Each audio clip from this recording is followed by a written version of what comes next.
"Look what we have here," Victoria Sterling sneered, her voice a weapon designed to wound. Slicing through the rhythmic symphony of the gym, the percussive slap of leather on leather, the steady hiss of jump ropes, the grunts of exertion, she pointed a perfectly manicured finger, the nail a slash of crimson, at the 18-year-old who had just walked through the heavy glass doors of the Sterling Elite Boxing Club. "Looks like someone got lost on the way to the neighborhood gym." The sound of punches hitting the heavy bags stopped, not all at once, but in a staggered, domino-like effect. The humid, sweat-scented air grew still. All eyes, a collective wave of curiosity and contempt, turned to Kesha Campbell. She stood just inside the entrance, a small, solitary figure holding a worn sports bag, its strap frayed, its color faded from a forgotten vibrancy.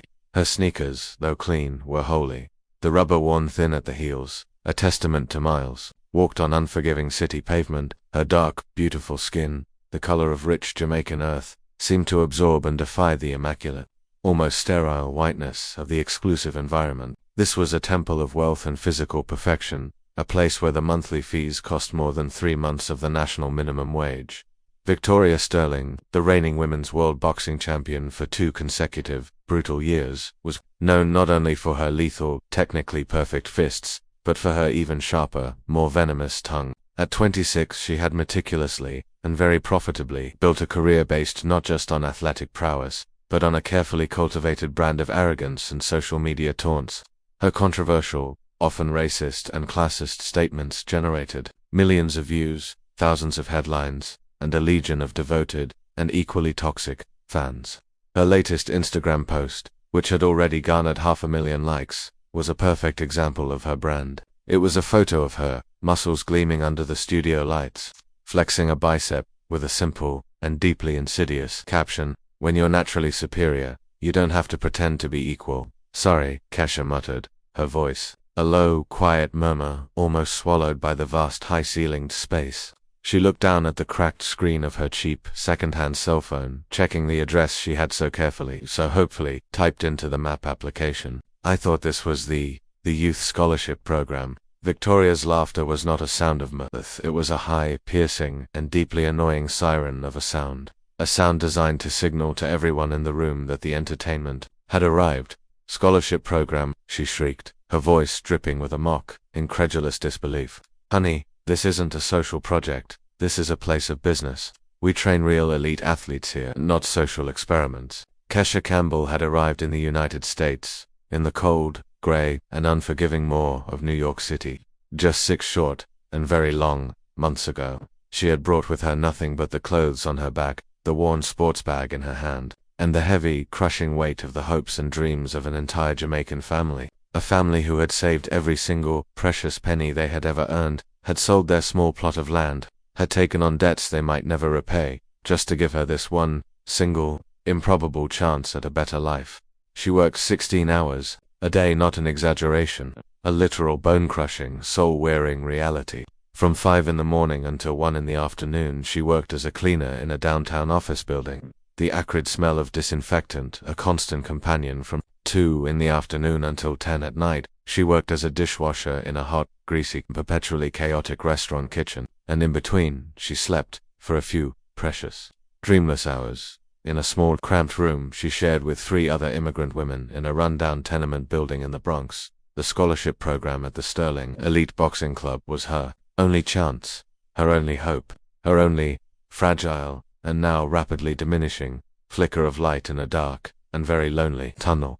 "The program exists," a firm, gravelly voice cut through Victoria's shrill laughter. Tom Rodriguez, a veteran trainer with a face like a roadmap of old battles and a quiet, no-nonsense authority, emerged from his small, cluttered office, a folder in his hand. He was the owner of the gym, a man who had, in his youth, been a celebrated fighter himself, before transitioning to a long and distinguished career as a trainer of champions. "And Kesha Campbell," he added, his eyes, which were kind but held no illusions, settling on Kesha, "is on the approved list." Victoria rolled her eyes, a dramatic, theatrical gesture for the benefit of her audience. "Really, Tom?" she sighed, her voice a long drawn-out expression of profound and deeply theatrical boredom. "Are you really going to turn my training facility, my brand, into an NGO? My sponsors, the people who actually pay for all of this," she gestured, vaguely at the expensive state-of-the-art equipment, are not going to like that at all. Your sponsors pay for results, Victoria, Tom replied, his voice dry, his expression unreadable. They don't pay for your opinion about who trains here. But Victoria was not finished. She was, in fact, just getting started. She approached Kesha, her movements a slow, predatory swagger. A cruel and deeply unpleasant smile played on her lips. It was a smile that looked more like a threat. You know what, she said, her voice now a low, conspiratorial purr. Since you want to train with the big girls so badly, how about we find out, right here, right now, whether you really deserve to be here? The gym, which had begun to return to its normal rhythmic hum, fell silent again. Every single person in that room, from the youngest amateur to the most seasoned professional, knew what was coming next. A friendly spar, Victoria continued, savoring every single delicious and deeply cruel word. You, against me. 3 rounds. If you can last. She paused, a dramatic and very effective pause. You can stay. If not, she made a sharp, dismissive gesture with her hand.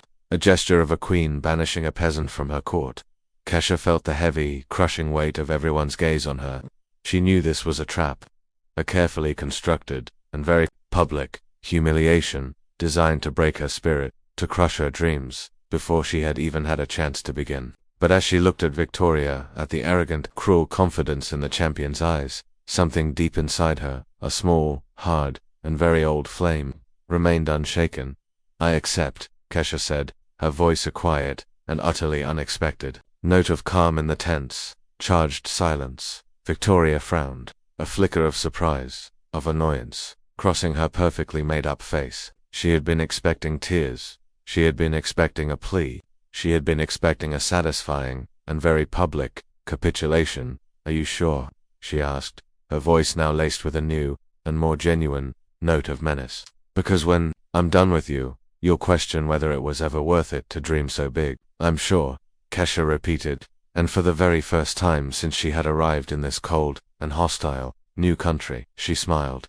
What Victoria Sterling, the 2-time undefeated world champion, didn't know, what she couldn't possibly have imagined in her wildest, most arrogant dreams, was that she was about to find out why, in the dark and desperate slums of Kingston, Jamaica, a place she could not even begin to imagine, Kesha Campbell was known by a very specific and very feared nickname. Lightning.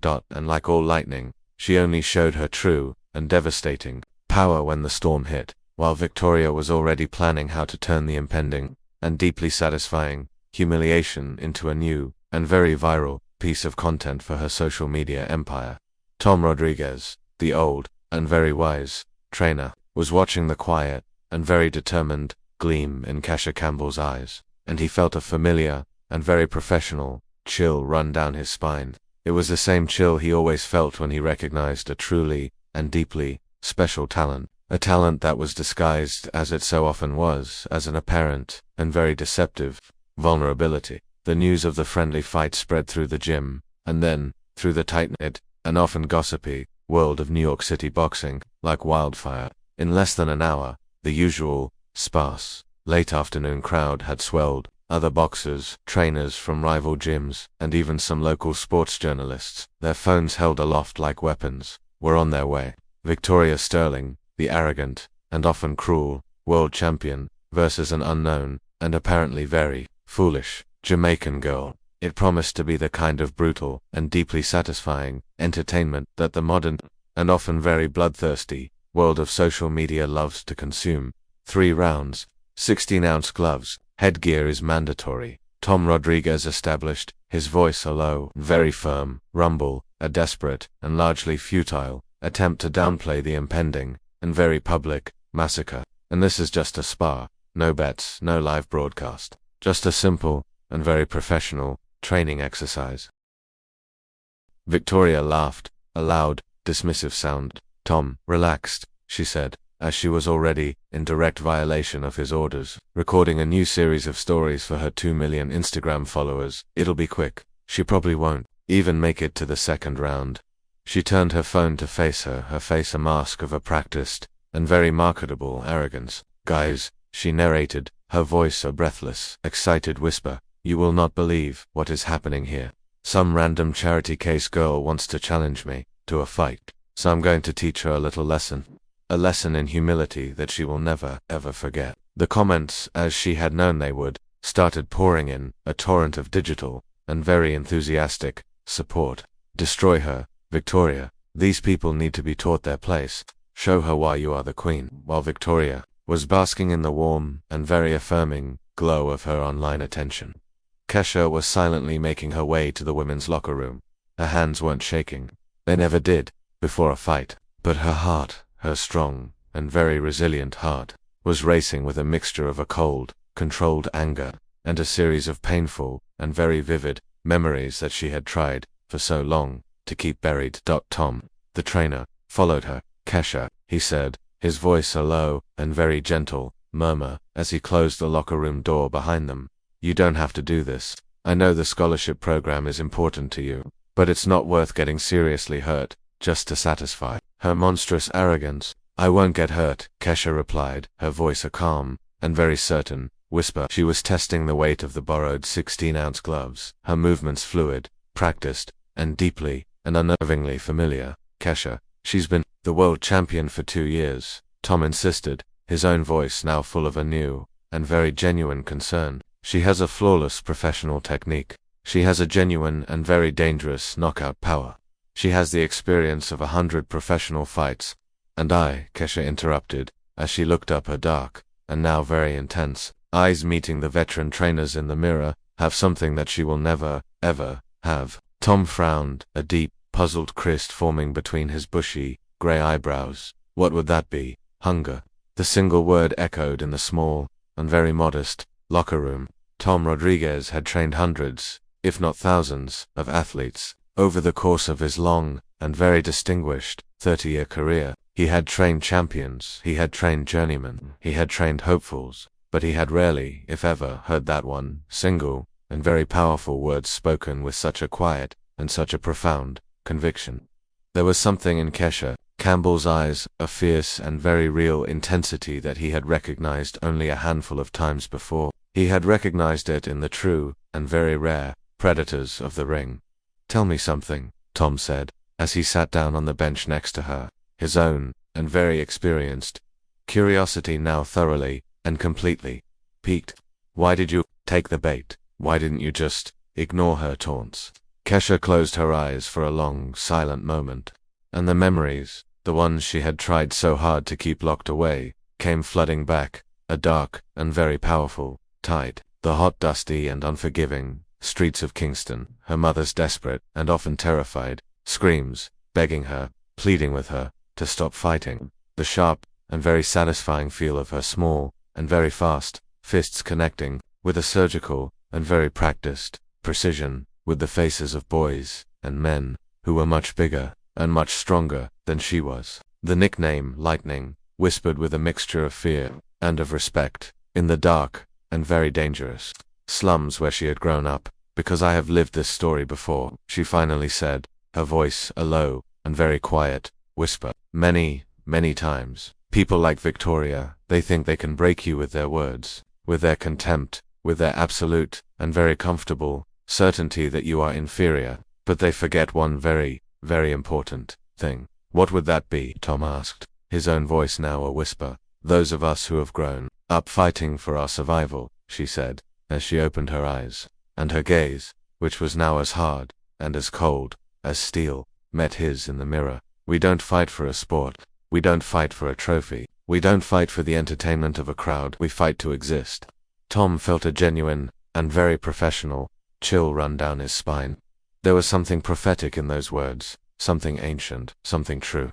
It was as if Kesha were revealing not only her own, and very personal, motivation, but also, in a strange, and very chilling way, prophesying Victoria Sterling's fate. Outside, in the main gym, Victoria was continuing her relentless, and very public, performance for the growing number of cell phone cameras. Look at what that girl is wearing, she sneered, as she pointed to Kesha's worn, and very holy, sneakers, which had been left, neatly, by the side of the ring. I bet she's never even stepped in a real, professional ring before. She probably learned how to box by watching YouTube videos. Laughter, loud and sycophantic, echoed through the now crowded gym. But some of the more experienced boxers, The ones who had been around, the ones who had seen it all, remained silent. There was something about Kesha's quiet and very unnerving posture, the way she had so calmly and so quickly accepted the impossible challenge, that had aroused a deep and very instinctive caution in them. Marcus the Mauler Williams, a former and very respected middleweight champion who now trained at the gym in his retirement, whispered to his own sparring partner, "Man, I don't know about this. I've seen that kind of calm before, and it's never, ever, a good sign. Sometimes, the quiet ones, they're the most dangerous." Victoria, however, was too far gone in her own and very intoxicating arrogance to notice any of the subtle and very dangerous warning signs. "You know what the problem is with people from these third world countries," she continued, her voice now a loud and very public lecture for the benefit of her cameras. "They confuse their desperation with a real skill. They think that just because their life is hard, that they automatically know how to fight." Kesha emerged from the locker room at that very moment. She was wearing a pair of simple, black, and very borrowed boxing shorts, and a plain, grey tank top. A tank top that revealed a pair of surprisingly and very impressively defined arms. The arms of someone who had, in fact, trained very, very seriously.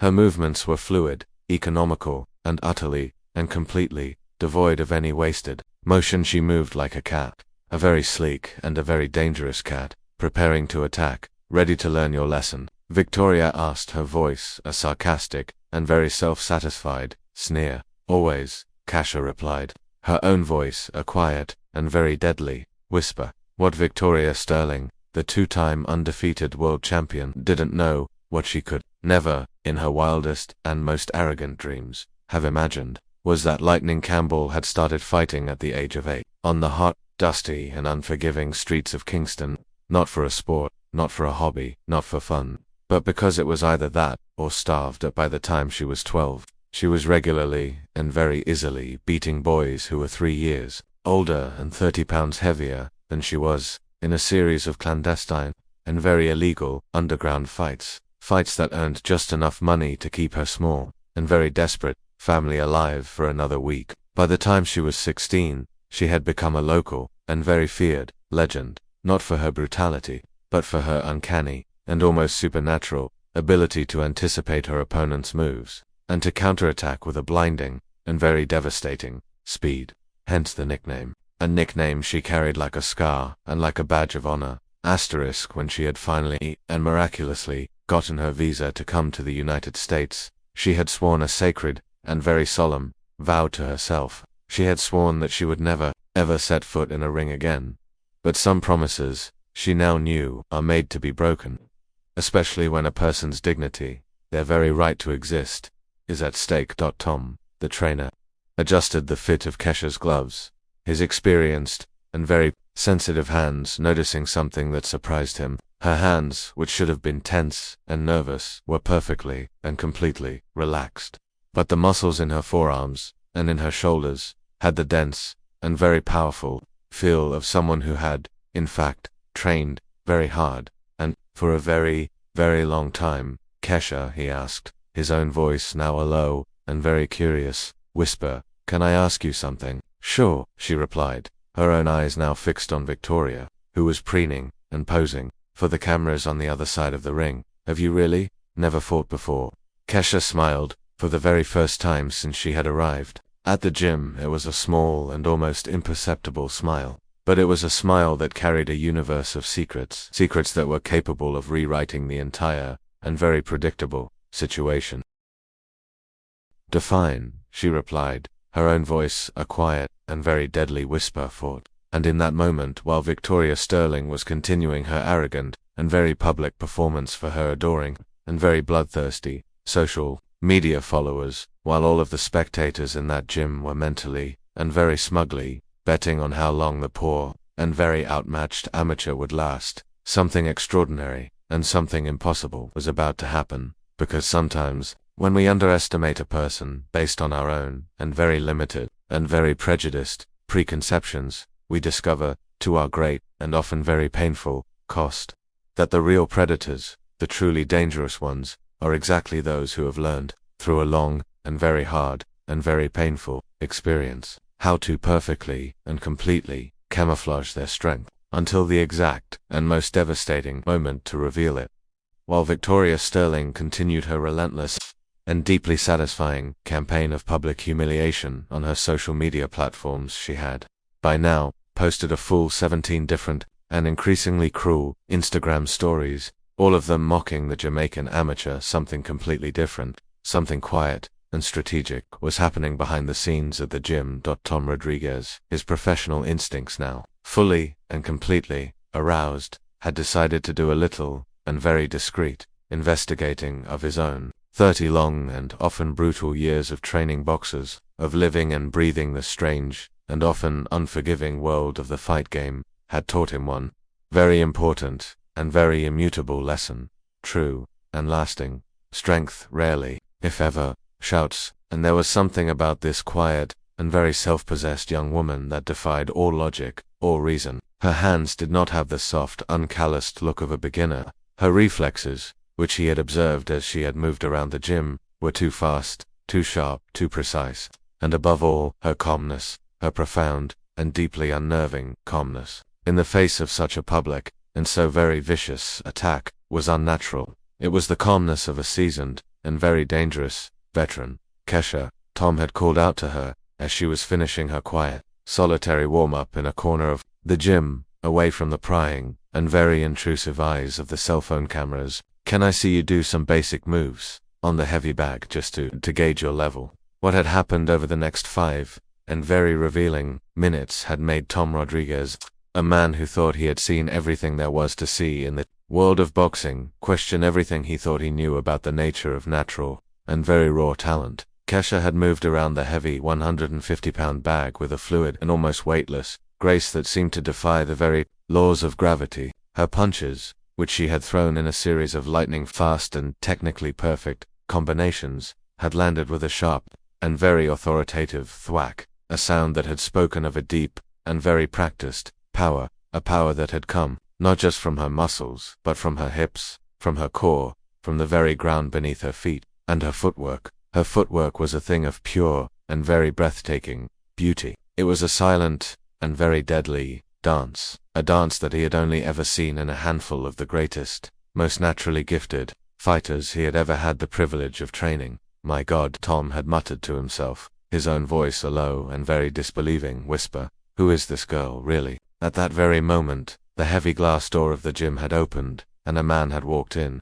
A man whose presence had made Kesha, in the middle of her beautiful and very deadly dance, freeze completely. It was Winston Campbell, a man of about 50, with the scarred and very powerful hands of a man who had worked hard and had fought hard his entire life. He had the quiet, watchful eyes of a man who had seen too much of the world's ugliness, but who had, somehow, managed to hold on to his own and very private sense of honor. He was her uncle, her mother's brother, and he had, as she now saw with a sinking and very guilty heart, flown in from Miami as soon as he had heard, through the rapid and very efficient grapevine of their extended family, about the fight. "Lightning," Winston had said, his voice a simple and very powerful statement of fact. The nickname, spoken aloud in that sterile and very foreign gym, had echoed like a gunshot. Some of the older boxers, the ones who had been around the international fight scene for a while, had frowned, as if they were trying to remember where and when they had heard that strange and very evocative name before. Uncle Winston, Kesha had asked, her own voice, for the very first time that day, betraying a hint of a real and very genuine nervousness. "What are you doing here?" "I came to see if my niece has completely and utterly lost her mind," he had replied, his English thick with the beautiful and very musical accent of his native Jamaica. "I thought we had an agreement, girl. I thought those days were behind us." Tom, his own curiosity now a burning and very professional fire in his gut, had approached them. "Do you two know each other?" he had asked, the question a masterpiece of understatement. Winston had looked at Tom, his wise and very weary eyes appraising the old trainer, as if he were deciding how much of the truth of their long and very complicated story to reveal. "I have known this girl," he had said finally, his voice a low and very serious rumble, "since she was 8 years old, and I can assure you, my friend, that that woman over there," he had gestured with his chin towards Victoria, who was now preening and posing for a new series of selfies, has no idea at all what she is about to face. While this quiet, and very intense, conversation was taking place in a corner of the ring, Victoria was on the other side, off the gym, recording a new, and very confident, piece of content for her TikTok account. "Guys, look at this," she had whispered, her voice a conspiratorial, and very mock-sympathetic purr, as she had zoomed in on Kesha, and her newly arrived uncle. She even brought her family, to watch her get humiliated. How cute, right? They'll have a lot of consoling to do later. The comments on her latest post had, as she had known they would, exploded. Victoria is going to destroy that girl. Teach her not to mess with Americans. Show her what real, professional, boxing is. Winston had watched Victoria for a few, long, and very silent, seconds. And then he had shaken his head, a look of profound, and very deep, disgust on his face. "Arrogant," he had muttered. "Just the type that Lightning used to. Well, let's just say that she taught a lot of very arrogant men a very hard, and a very permanent, lesson in humility, on the streets of Kingston. Uncle, please," Kesha had begged, her own voice now a low, and very desperate, whisper. "Don't tell anyone. I don't want anyone to know." "Know what?" Tom had asked, his own voice now a low, and very curious whisper, his instincts as a trainer, as a connoisseur of fighters, now screaming at him that he was on the verge of a major, and very significant, discovery. Winston had sighed, a deep, and very heavy, sound, the sound of a man who was carrying a weight of memories that were too heavy for any one person to bear. "Tom, can I call you Tom?" he had asked. "You seem like a decent man. So, I am going to tell you something. Something that might just change your entire perspective on this fight." He had pointed to Kesha, who was now alone in the corner of the ring, her movements a blur of a controlled, and a very deadly grace. "That girl, over there," he had said, his own voice now a low, and very serious, rumble, "was considered to be the best, and the most dangerous, street fighter that Kingston, Jamaica, has ever produced." "Street fighter," Tom had repeated, the two words a strange, and very incongruous, description for the quiet, and seemingly gentle, young woman before him. At 12 years old, Winston had continued, his own eyes now distant, remembering she was defeating grown men, 3 times her size. By the time she was 15, she had a reputation, a legend, that made even the most hardened, and the most violent, gangsters in the city respect her, and fear her. Lightning Campbell wasn't just a nickname, my friend, it was a warning. He had paused, a look of profound, and very deep sadness now in his eyes. "She stopped fighting, completely, when she got her visa to come to this country. She swore to me, she swore to her mother, that she would never, ever, set foot in a ring again." Tom had looked at Kesha, who was now standing perfectly still in the corner of the ring, her eyes closed, her breathing slow, and deep, and very controlled, with new, and very wide eyes. "Then why?" he had asked, his own voice now a whisper of pure, unadulterated, and very professional. Why did she agree to fight Victoria?" "Because," Winston had replied, his own voice now a low, and very dangerous growl, "some people, some very stupid people, they confuse kindness with weakness, and Lightning has never, ever, tolerated being underestimated, because of her color, because of her gender, or because of her background." Across the gym, Victoria had finished another series of smug, and very self-satisfied, posts mocking Kesha, and she was now talking, very loudly, to her manager on her phone.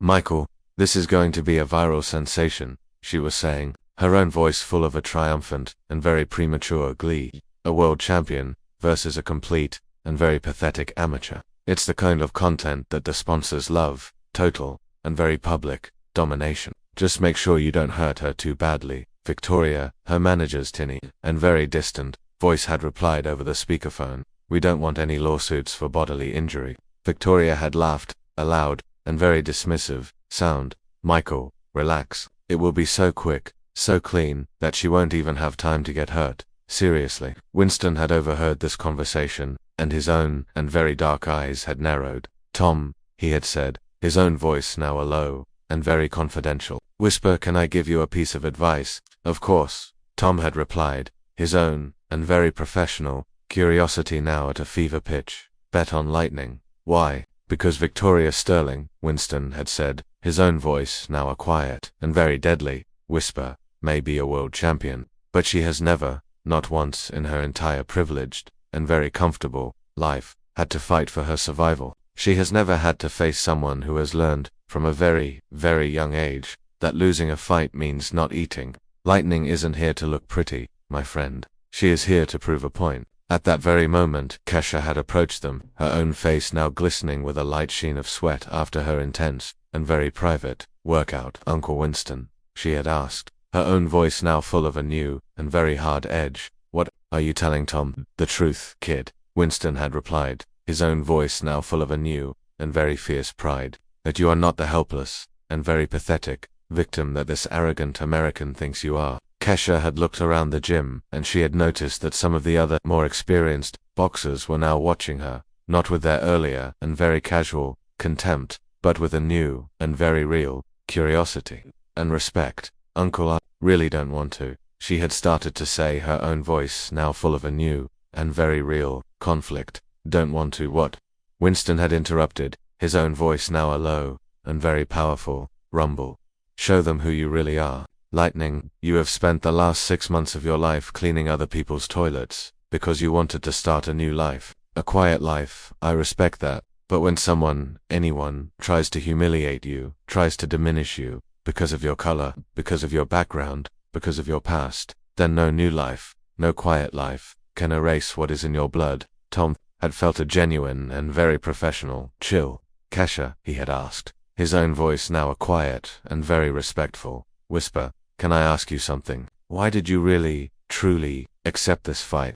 Kesha had been silent for a long and very thoughtful moment, her own and very dark eyes still fixed on Victoria, who was continuing to record her arrogant and very self-satisfied content. On the other side of the gym, when she had finally spoken, her own voice had a new and very harsh quality that Tom had never heard from her before, because people like Victoria Sterling, she had said, her own voice, now a low and very dangerous growl, think they can diminish us. They think they can humiliate us. They think they can put us in our place, based on nothing more than the color of our skin, or the country that we came from. She had looked at Tom then, her own eyes now blazing with a new, and very fierce, fire. She looked at me, and she saw an easy victim. She saw a good story for her social media. She saw a joke to entertain her followers.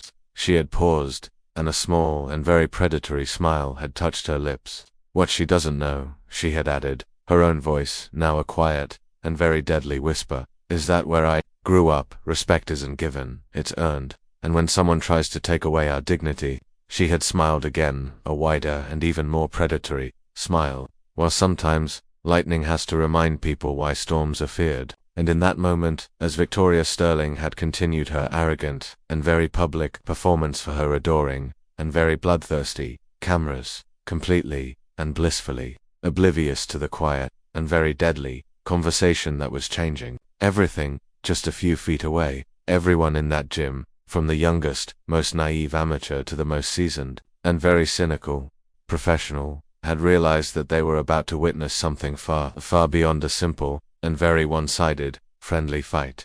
They had realized that they were about to witness a reckoning in which years of a quiet and very painful humiliation would finally, and very powerfully, find their voice, through the fists of a young woman who had learned, on the hardest and most unforgiving streets in the world, that sometimes, the only language that certain people, certain very arrogant people, can understand, is the language of force, applied with a surgical and a very devastating precision. Asterisk the bell, a sharp, jarring, and deeply incongruous sound in the now silent, and almost reverent, atmosphere of the gym, rang, and the two fighters, the champion and the janitor's daughter, met in the center of the ring. Victoria, true to her aggressive, and very public, persona, went on the attack immediately. She launched a flurry of quick, sharp, and technically perfect jabs, punches that were designed to intimidate, to overwhelm, to establish her dominance from the very first second. The punches sliced through the thick, humid air right where Kesha's head had been, just a millisecond earlier. What the hell?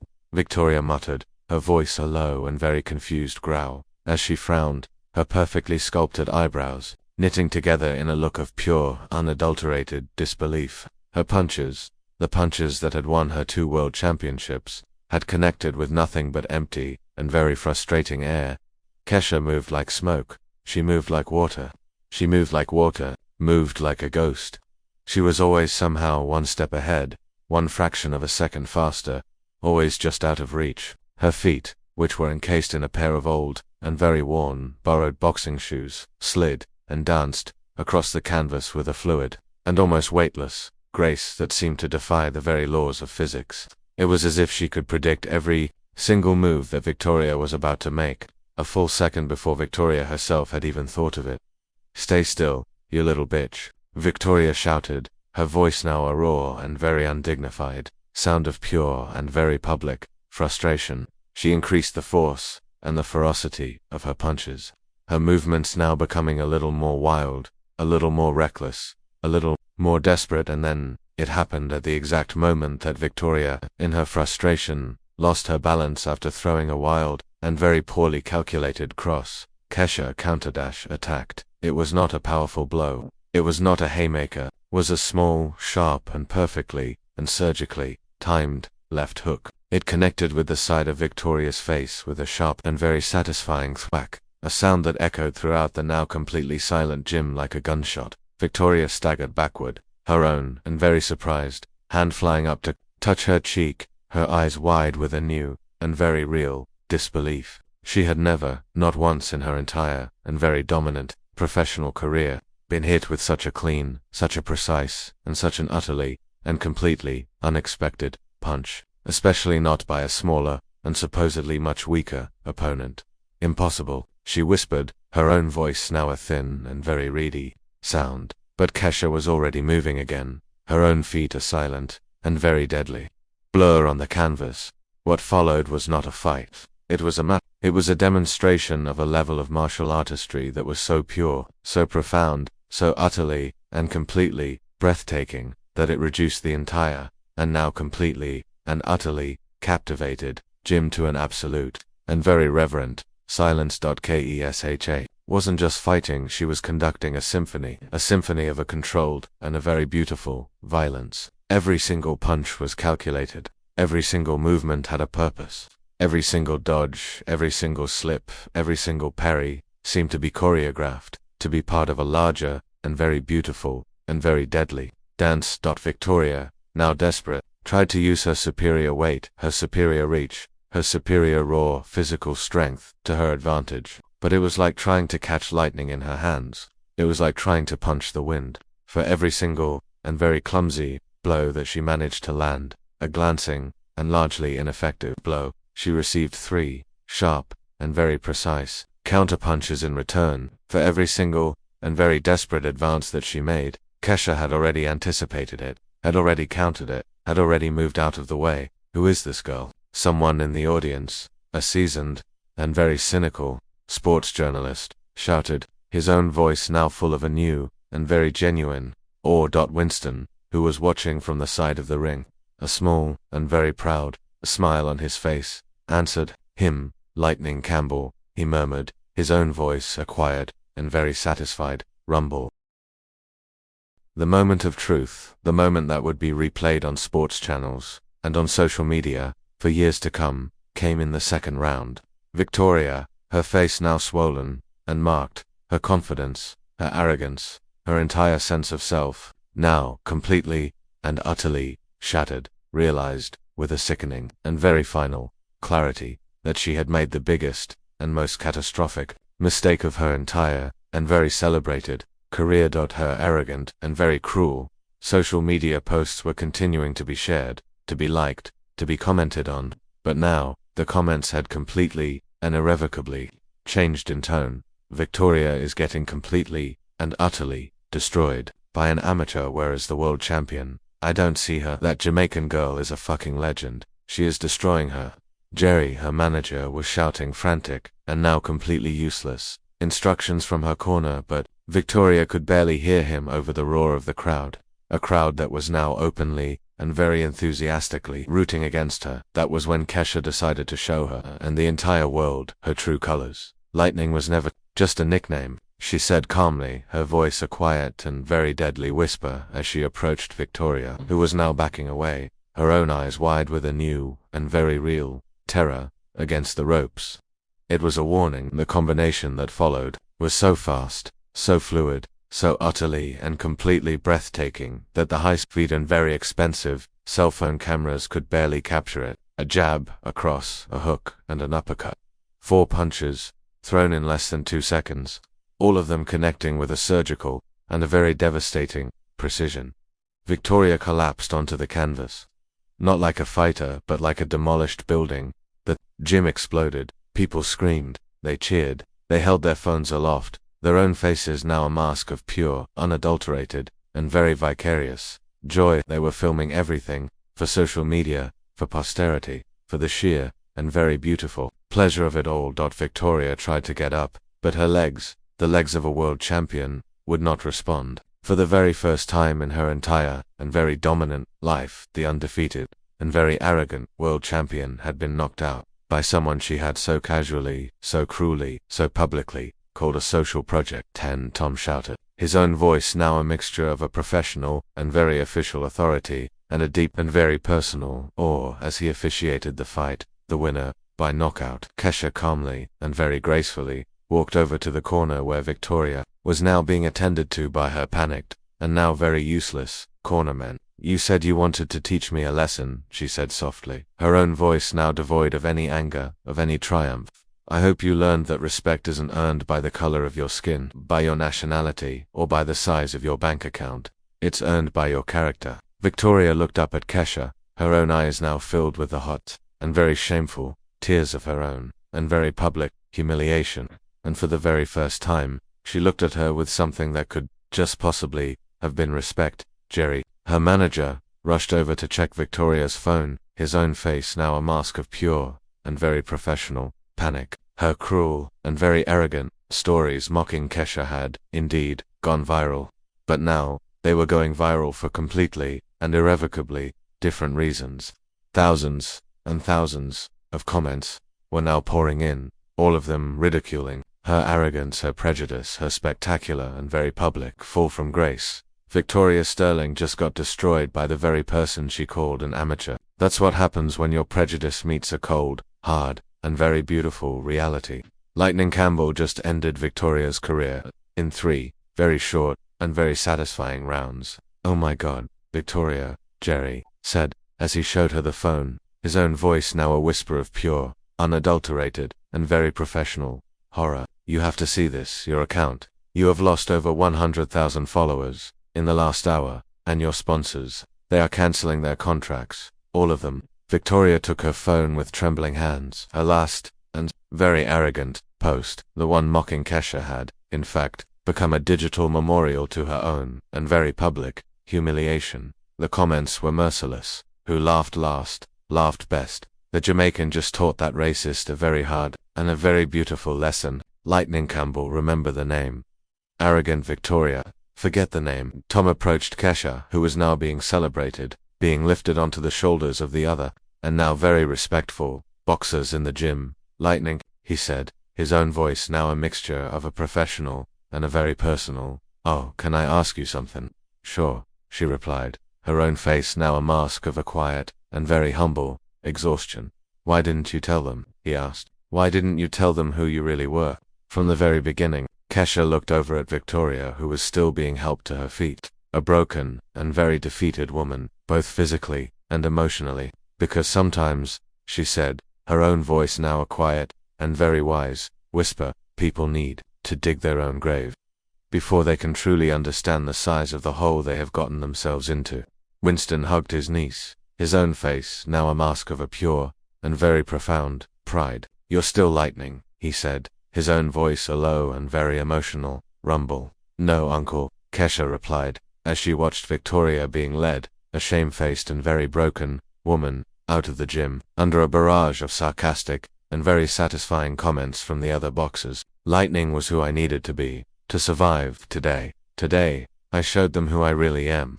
Someone who does not, and will not, accept disrespect, but who fights for dignity, not for cruelty.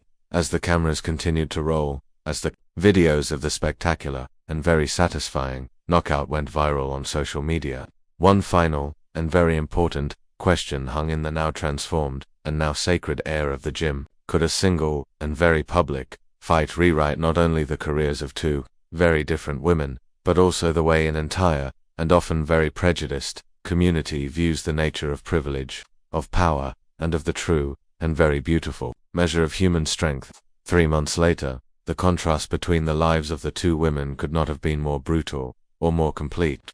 Victoria Sterling, who had once been the undefeated, and very arrogant, world champion, was now sitting in a small and very modest apartment she had rented after losing her lavish and very ostentatious Miami mansion. Her sponsors, every single one of them, had cancelled all of their multi-million-dollar contracts in the immediate and very public aftermath of the viral video, a video that had, by now, been viewed over 50 million times in every corner of the globe. Victoria Sterling getting destroyed by the woman she called an amateur had become the most shared and most celebrated meme of the year, turning her arrogance, her prejudice, her spectacular and very public fall from grace into a global and very satisfying joke. Nike, Adidas, Gatorade, all of the massive and very powerful brands that had once paid her millions and millions of dollars for her image, for her brand, now refused to even return her calls. Jerry, her former and very loyal manager, had been clear and very brutal in their last and very final conversation. Victoria, he had said, his own voice a mixture of a professional and a very personal frustration. You don't understand. It's not just about the fight that you lost. It's about who you showed yourself to be. No one at all, wants to associate their brand with that kind of ugly and very public prejudice and arrogance. Meanwhile, on the other side of the country, Kesha Campbell was signing her first and very lucrative professional boxing contract with the prestigious and very powerful Golden Gloves Promotions. The value of the contract, a staggering $2 million for just her first 3 professional fights, with a renewal clause that could, and very likely would, reach $50 million if she continued to perform at the same and very spectacular level. Lightning Campbell had become not just a sporting phenomenon, she had become a symbol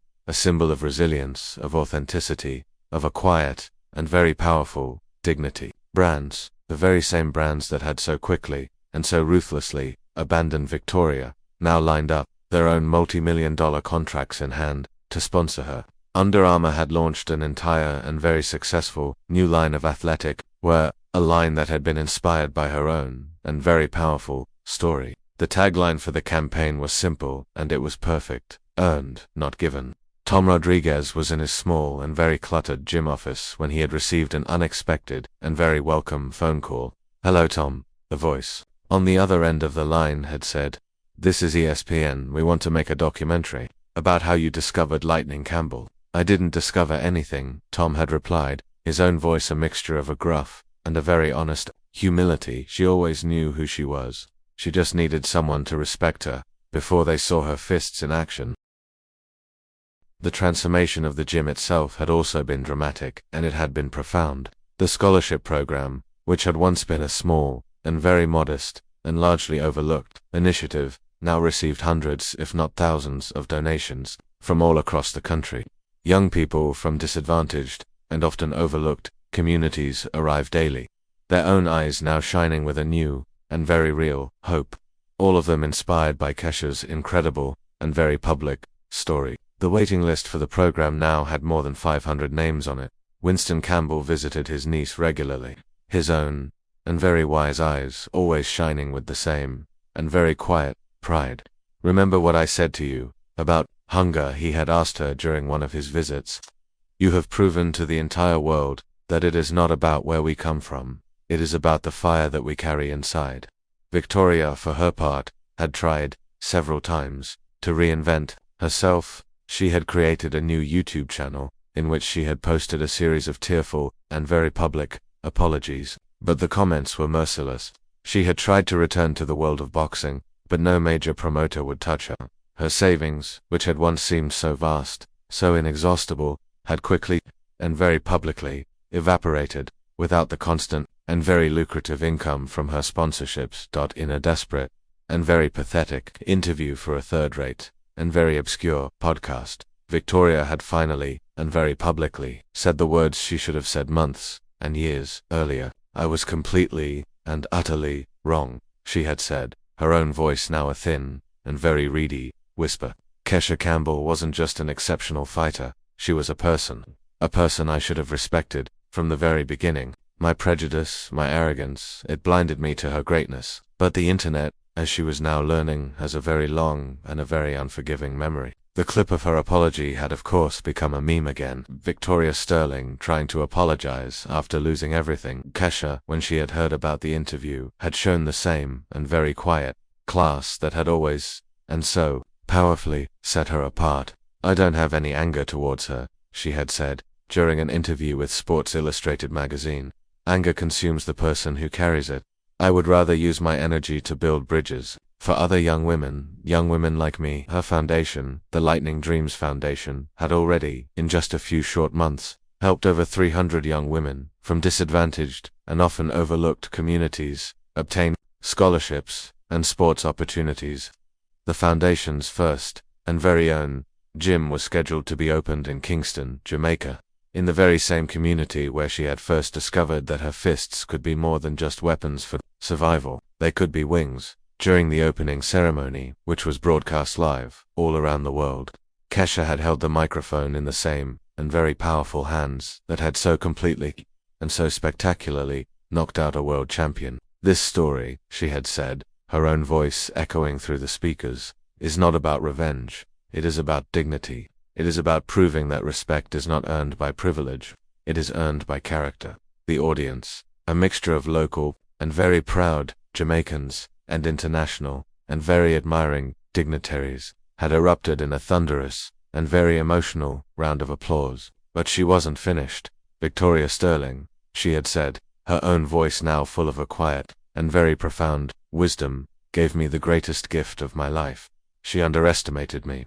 And when someone underestimates you, you have a choice. You can let it destroy you, or you can use it as fuel to become unbeatable. Tom Rodriguez, who was watching from the front row, had wiped away a discreet and very proud tear.